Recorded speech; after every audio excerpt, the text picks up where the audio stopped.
ये मानना है, किसान अगर खुशहाल होगा, प्रदेश खुशहाल होगा।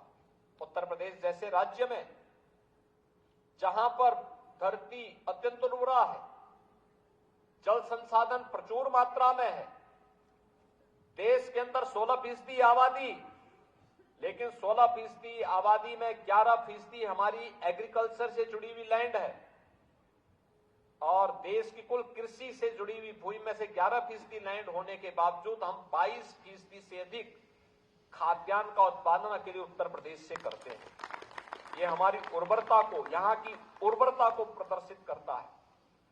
लेकिन इसमें अभी हमें बहुत कुछ करना है। जैसे यहाँ पे सीमैप की तरफ से बताया गया, उन्होंने अलग अलग क्लस्टर विकसित किए हैं। इन क्लस्टर को विकसित करने में हम सभी 89 कृषि विज्ञान केंद्रों में भी क्लस्टर विकसित करके वहां पर हम लोग नए तरीके से किसानों के समूह को आगे बढ़ाने में योगदान दे सकते हैं। और मेरा मानना है, औषधीय पौधों की खेती में, उसकी प्रोसेसिंग में, उसकी मार्केटिंग को अगर हम उसके साथ जोड़ लें, कई गुना लाभ हमारा एक अन्नदाता किसान प्राप्त कर सकता है।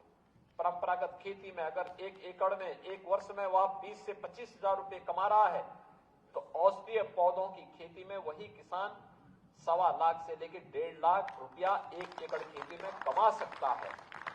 अब आप मुझे बताइए कि 20 से 25 हजार रुपये में लाभ होगा, उस व्यक्ति की जीवन में खुशहाली आएगी, या 1.25 लाख से 1.5 लाख में उसके जीवन में खुशहाली आएगी?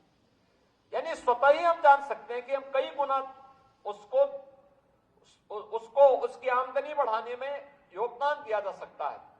और इस दिशा में जो प्रयास सीमैप और अन्य केंद्रीय लेबोरेटरीज के द्वारा यहां पर प्रारंभ किया गया है, मुझे लगता है कि यह सभी लोग मिलकर के अगर इस कार्यक्रम को आगे बढ़ाएंगे तो इसके और बेहतर परिणाम आएंगे।